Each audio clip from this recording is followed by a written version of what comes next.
Item ಯಾವುದೇ ಇರಲಿ try ಮಾಡಿ ಆಚಿ ಚಿಕನ್ ಮಸಾಲಾ. ಸ್ಯಾಂಡಲ್ವುಡ್ ನ ಅತಿ ದೊಡ್ಡ ರಿಯಲ್ ಲೈಫ್ ಕ್ರೈಮ್ ಡ್ರಾಮಾ ಈಗ ಬೆಳ್ಳಿ ಪರದೆಗೆ ಬರೋದಕ್ಕೆ ರೆಡಿ ಆಗಿದೆ. ಇತ್ತ ಕೋರ್ಟ್ ಕದನ ಕೂಡ ರಂಗೇರಿದೆ. ಅಷ್ಟಕ್ಕೂ ಬಿಡುಗಡೆಗೆ ಸಜ್ಜಾಗಿರುವ ಬಾಸ್ ಸಿನಿಮಾ ವಿರುದ್ಧ ನಟ ದರ್ಶನ್ ಪತ್ನಿ ವಿಜಯಲಕ್ಷ್ಮಿ ಚಿತ್ರತಂಡದ ವಿರುದ್ಧ ಯುದ್ಧ ಸಾರಿದ್ದಾರೆ. ಹೈಕೋರ್ಟ್ ಕೂಡ ಅಂತಿಮ ತೀರ್ಪು ನೀಡೋದಕ್ಕೆ ಸಜ್ಜಾಗಿದೆ. ಆ ರಿಪೋರ್ಟ್ ಇಲ್ಲಿದೆ.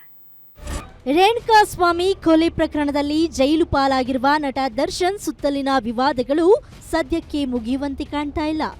ಈಗ ಬಾಸ್ ಸಿನಿಮಾದ ಬಿಡುಗಡೆಗೆ ಬ್ರೇಕ್ ಹಾಕಲು ದರ್ಶನ್ ಪತ್ನಿ ವಿಜಯಲಕ್ಷ್ಮಿ ಅವರು ಹೈಕೋರ್ಟ್ನಲ್ಲಿ ಫೈಟ್ ನಡೆಸ್ತಾ ಇದ್ದಾರೆ. ಜೂನ್ 25ರಂದು ನಡೆದ ತೀವ್ರ ವಿಚಾರಣೆಯ ವೇಳೆ ಹೈಕೋರ್ಟ್ನ ಒತ್ತಡಕ್ಕೆ ಮಣಿದ ಚಿತ್ರದ ನಿರ್ಮಾಪಕರ ಪರ ವಕೀಲರು ಜೂನ್ 30ರವರೆಗೆ ಸಿನಿಮಾವನ್ನ ಯಾವುದೇ ಕಾರಣಕ್ಕೂ ರಿಲೀಸ್ ಮಾಡಲ್ಲ ಅಂತ ಕೋರ್ಟ್ಗೆ ಪ್ರಮಾಣ ಮಾಡಿದ್ದಾರೆ. ಇತ್ತ ಬಾಸ್ ಚಿತ್ರತಂಡ ಇದು ಕೇವಲ ಕಾಲ್ಪನಿಕ ಸಿನಿಮಾ ಎಂದು ಗಂಟಲು ಹರಿದುಕೊಳ್ತಾ ಇದ್ರೆ ಗಾಂಧಿನಗರ ಮಂದಿ ಮಾತ್ರ ಇದನ್ನ ನಂಬಲು ಸಿದ್ಧರಿಲ್ಲ. ದರ್ಶನ್ ಪರ ವಕೀಲರು ಸಿನಿಮಾದ ಟೀಸರ್ ಹಾಗೂ ಟ್ರೈಲರ್ನಲ್ಲಿರುವ ಪ್ರತಿಯೊಂದು ಅಂಶವೂ ರೇಣುಕಾಸ್ವಾಮಿ ಪ್ರಕರಣವನ್ನೇ ನೆನಪಿಸುತ್ತವೆ. ಪ್ರಚಾರದ ಸಮಯದಲ್ಲಿ ಇದು ನಿಜ ಘಟನೆಗಳ ಆಧಾರಿತ ಸಿನಿಮಾ ಎಂದು ಇವರೇ ಡಂಗೂರ ಸಾರಿದ್ರು ಎಂದು ಕೋರ್ಟ್ನಲ್ಲಿ ಪ್ರಬಲವಾಗಿ ವಾದಿಸಿದ್ದಾರೆ.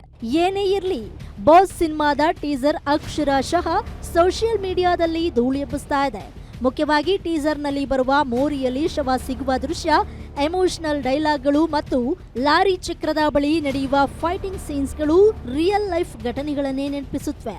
ಇದೆಲ್ಲವೂ ಕೇವಲ ಆಕಸ್ಮಿಕ ಎಂದು ಚಿತ್ರತಂಡ ಹೇಳ್ತಾ ಇದ್ದು, ಡೈರೆಕ್ಟರ್ ಕ್ರಿಯೇಟಿವಿಟಿಗೆ ಹೈಕೋರ್ಟ್ ಜೂನ್ 30ರಂದು ಯಾವ ತೀರ್ಪು ನೀಡಲಿದೆ ಅನ್ನೋದನ್ನ ಕಾದು ನೋಡಬೇಕಾಗಿದೆ.